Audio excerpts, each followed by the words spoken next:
नमस्कार। जय हिंद, जय भारत, वंदे मातरम। साथियों, आज जो है एक Shubham Kumar NSG commando Delhi posted है। उसके साथ जो है बिहार में भागलपुर में कुछ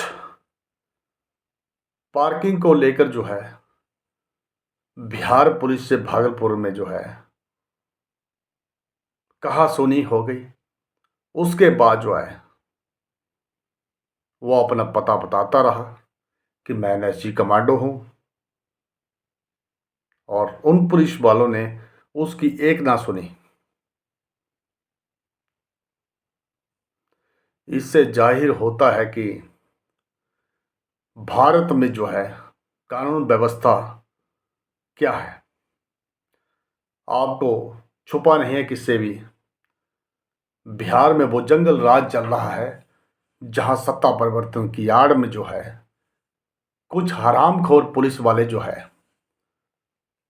राजनीति का शिकार हैं और फौजियों पर हमले कर रहे हैं। इन पर जो है कार्रवाई होनी चाहिए। क्यों? पसंद चिन्ह अपना पता बताने के बावजूद भी ये घटिया मानसिकता के लोग पुलिस वाले एनएसजी कमांडो की पावर को नहीं जानते। जब बॉर्डर पर अपनी सेवा दे रहे हैं, दिल्ली में सेवा दे रहे हैं, इनको सब पता है कि फौज की कोई पावर नहीं है। सब भारत में जो है कानून चलता है पुलिस वालों का। तो भारत सरकार ने भी अभी पीछे कानून लागू किए, उसमें भी जो है इन गधों को जो है फुल पावर दे दी। भारतीय सेना के पास क्या पावर है, ये मैं पूछना चाहता हूं माननीय प्रधानमंत्री से, राष्ट्रपति से।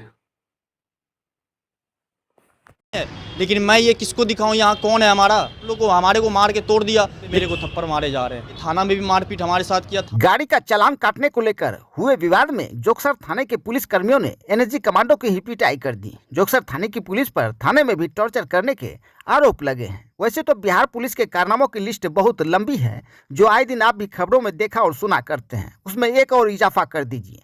दरअसल भागलपुर जिले के जिच्छो बिशनपुर के रहने वाले दिल्ली में कार्यरत एनएसजी कमांडो शुभम कुमार अपनी बेटी के जन्म पर छुट्टी लेकर भागलपुर खरीदारी करने पहुंचे थे, जहां उसकी गाड़ी का चालान काटने के विवाद के बाद एनएसजी कमांडो ने कुछ ऐसा कह दिया जिससे जोगसर थाने की पुलिस भड़क गई और जोगसर थाने की पुलिस ने एनएसजी कमांडो को थप्पड़ जड़ दिया और उसके साथ बुरी तरीके से मारपीट की। बिहार की सरकार सुशासन की बात करती है, आम पब्लिक की सुरक्षा की बात करती है, लेकिन यहाँ तो एनएसजी कमांडो भी सुरक्षित नहीं।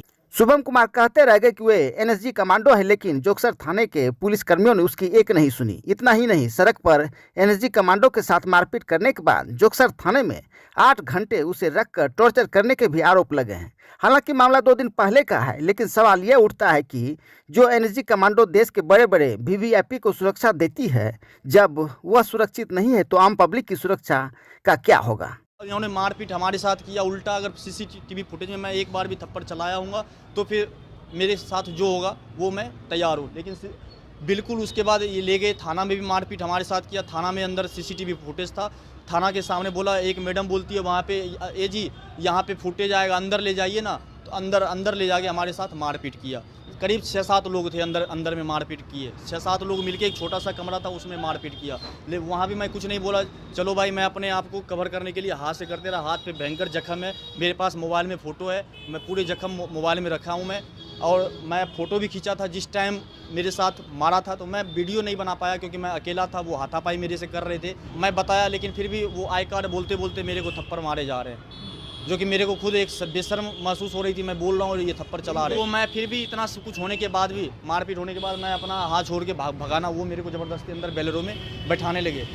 एक होमगार्ड मारा, उसके बाद मैं साहब से एक जवाब मांग रहा था, भाई ये थप्पड़ क्यों छोड़ा, मेरे को ये बता दो, मैं चले जाऊँगा। लेकिन साहब बोल रहे थे, जब मैं बोला कि एनएसजी कमांडो सर साहब ऐसी बात है, तो उन्होंने बोला भाई प्लीज़ चले जा, भाई प्लीज़ चले जा। लेकिन मैं उसको बोला कि साहब ये थप्पड़ क्यों मारा, ये मेरे को बता दो, उसके बाद भेज देना। क्या ये 2-4 थप्पड़ खाने के बाद वहाँ पे तो मैं सबका नाम नहीं देख पाया, क्योंकि 6-7 थे बंदे। उसके बाद जब मारने लगे मेरे को, तो फिर हाँ 6-7 बंदे थे। सबसे पहले तो उस पर जो थे, एक राहुल जी को पता है, राहुल साहब को, उसके साथ एक होमगार्ड सर था जो कि अपना आया, वो पीट रहा था। उसके बाद चोट वोट भी लगी है, हमारे पास हर वीडियो है। लेकिन मैं ये किसको दिखाऊं, यहाँ कौन है हमारा, मैं ये किसको दिखाऊं, ये कौन सुन रहा है यहाँ पे, आम जनता का जब नहीं सुनता तो मैं तो ऐसे पागल की तरफ हाथ छोड़ा था। बिल्कुल नहीं छोड़ा था। मैं तो बोल ही रहा हूँ, बार बार बोल रहा हूँ, सीसीटीवी फुटेज निकाला जाए, उसमें देखा जाए। मैं भाग रहा था तो भागने के क्रम में साहब गिरा है। मैं बिल्कुल साहब के गर्दन पे नहीं मारा हूँ, गर्दन पे तो हमारी चोट है, जगह जगह चोट हमारे को है। उसने हम लोग को, हमारे को मार के तोड़ दिया। लेकिन मैं फिर भी ये बोलने में बेशर्मा आ रहा है कि मैं मार खाया हूँ। हमारे को यही सिखाया जाता है कि कैसे मैं मारूं, मार खाने के लिए हमारे को नहीं सिखाया जाता है। पहले तो उम्मीद रखता हूँ आगे जितने भी बड़े अधिकारी हैं, एसपी साहब, उसके आगे आईजी, डीआईजी साहब, प्लीज़ इन चीज़ को समझाइए। अगर एक बंदा कोई फौजी है, उसको मजबूर मत किया जाए प्लीज़। एक तो चलो भाई ठीक है, तूने थप्पड़ मार दिया, ऊपर से तू उठा के ले गया अंदर, थाना भी मारा, ऊपर से एफआईआर करके फंसा भी दिया, और ऊपर से अब मेरे को ही घूमना पड़ रहा है, चक्कर काटने पड़ रहे हैं। अगर एक जवान का ये हाल है तो आम इंसान यहाँ पे, तो मेरे को नहीं लगता ऐसे ही बिहार है, ऐसे नहीं है। बहुत ही सर, आप क्या करेंगे? मैं देख रहा हूँ क्या करने वाला हूँ, मेरे को कुछ समझ नहीं आ रहा है, मैं क्या करूँ सर। कुछ नहीं है, इनका अपना मनमानी चला। कल बिल्कुल अगर सीसीटीवी फुटेज निकाला जाए उस जगह का, तो बिल्कुल उसमें साफ तौर पे पता चल जाएगा गलती किसकी है। अगर हमारी थोड़ी भी गलती हो तो बिल्कुल हम सज़ा के हकदार हैं। बिल्कुल वहाँ पे सीसीटीवी फुटेज मैं पता भी किया, मेरे को सीसीटीवी फुटेज नहीं दिया, और बोला प्रशासन जब तक आएगा नहीं मैं सीसीटीवी फुटेज नहीं दूंगा। मैं अपने बार कोशिश किया पूरा, लेकिन सीसीटीवी फुटेज मेरे को नहीं मिला। बात नागरमल में शॉपिंग करने गया था, और हबीब के सामने मैं अपना 4 व्हीलर गाड़ी लगाया था, नेक्सॉन। तो वो बिल्कुल रोड एक साइड लगाया था, वहाँ 4 व्हीलर का नहीं है, पार्किंग एरिया नहीं है, 2 व्हीलर का पार्किंग एरिया है। मैं शॉपिंग करने चले गया, तो बाद में जब मैं काउंटर पे बिलिंग करने लगा तो बिल तो कटवा लिया, पेमेंट कर दिया, लेकिन मैं अपना सामान नहीं ले पाया। मैं देखा एक गाड़ी वहाँ पे खड़ी थी, मैं सोचा मेरी वजह से शायद वो जाम में फंसी है, तो मैं अपना भागे भागे तुरंत गया, उस गाड़ी के पास गया, लेकिन वो भी स्विफ्ट डिज़ायर अपना पार्क कर रहा था। तो मैं उसको खड़े होकर लेफ़्ट राइट बता रहा था। लेफ़्ट राइट बताने के क्रम में जोगसर थाना का एक जिप्सी बेलेरो वो अंदर आती है। प्रभारी का नाम है राहुल कुमार, रहते हैं प्रभारी, और उस पर एक होमगार्ड सर रहते हैं जिनका नाम राजीव रंजन है, और भी 1-2 रहते हैं, वो भी सिपाही कोई नायक ऐसे रहते हैं, एक ड्राइवर सर। वो आए और फिर गाली गलौज करने लगते हैं स्विफ्ट डिज़ायर के पास। मैं कुछ नहीं बोलता हूँ, मैं चुपचाप खड़े रहता हूँ। तब तक उसके बाद हमारी गाड़ी के बारे में पूछते हैं कि भाई ये किसकी गाड़ी है, तो मैं फिर भी कुछ नहीं बोला, भाई पुलिस है क्या पता कुछ कर दे लफड़ा। तो मैं सोचा जब ये गाड़ी चली जाएगी बेलेरो, तो फिर मैं अपना गाड़ी दायां बायां कर लूँगा, मतलब और थोड़ा आगे कर लूँगा, नहीं तो साइड में कर लूँगा। लेकिन तभी वो दरोगा राहुल साहब बोलते हैं कि भाई ये इसका फ़ोटो ले लो और फिर चालान काट दो। जब फ़ोटो लेने लगा तो मैं अपनी गाड़ी के सामने में जाके खड़ा हो गया, और मैं इतना बोला कि साहब ये हमारी गाड़ी है। मैं साहब को बोलते ही एक होमगार्ड उसने मेरे को थप्पड़ खींच दिया। उसके बाद थप्पड़ खींचने के बाद दिमाग ख़राब हो गया, मैं फिर भी कुछ नहीं बोला। वहाँ सीसीटीवी फुटेज है, बेशक उसको निकाला जाए और निकाल के देखा जाए। अगर ऐसी मनमानी ये लोग करते रहें, प्रशासन एक ऐसा है वो अच्छे को अच्छा और ख़राब को भी ख़राब, अच्छे को भी ख़राब बना सके। मेरा नाम शुभम है, घर बिशनपुर जिच्छो है, पोस्टेड दिल्ली हूँ।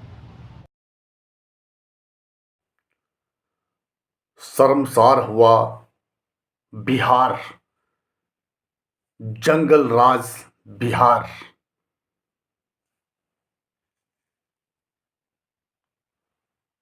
फौजियों के साथ अत्याचार बिहार, महिलाओं के साथ अत्याचार बिहार।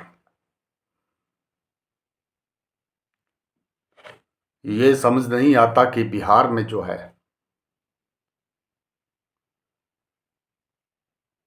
भारत का कानून चलता है कि अंग्रेजों का कानून चलता है। मुख्यमंत्री सत्ता परिवर्तन की बात लगातार करते हैं। लगातार बिहार की जनता जो है वहां पर जो है सत्ता परिवर्तन का शिकार हुई है। क्या भारत में बदलाव होना चाहिए? क्या बिहार में बदलाव होना चाहिए? अगर बदलाव भी हो गया तो जनता को क्या मिलेगा? अगर एनएसजी कमांडो ही बिहार में सेफ नहीं है तो लग रहा बिहार भी सेफ नहीं है। ये हम इसलिए कह रहे हैं, ये हकीकत है। ऐसे हरामखोरों पुलिस के वालों के ऊपर जो है कड़ी कार्रवाई होनी चाहिए, तुरंत सस्पेंड बर्खास्त कर देना चाहिए। मैं माननीय प्रधानमंत्री मोदी जी से दोबारा गुहार करना चाहता हूं कि फौजियों की जो है जान इतनी सस्ती है, वर्दी क्या इतनी सस्ती है जो क्या रोडों पे मिलती है, उनकी जो है इतनी हिम्मत कि देश के सैनिकों के ऊपर अत्याचार करे पुलिस का अधिकार। क्या देश की पुलिस को क्या पावर नहीं है? और क्या राष्ट्रपति की चुप्पी, एक महिला हो के राष्ट्रपति इस टाइम देश में राष्ट्रपति के पद में है, मुर्मू जी एक शब्द नहीं बोलती जब फौजी के साथ अत्याचार होता है। साथ में जो आर्मी चीफ की चुप्पी, वहां पे क्या बिहार में भागलपुर के नज़दीक क्या बिहार पटना में स्टेशन कमांडर नहीं है? क्या वहाँ पे कैंप नहीं है आर्मी का? क्या वहाँ के स्टेशन कमांडर ने क्या एक्शन लिया? प्रश्न चिन्ह। वो समय था जब भारतीय सेना का दबदबा था और आज भी है। तो भारतीय सेना की जो है परीक्षा ये इंडियन पुलिस ले रही है, नाजायज फायदा उठा रही है।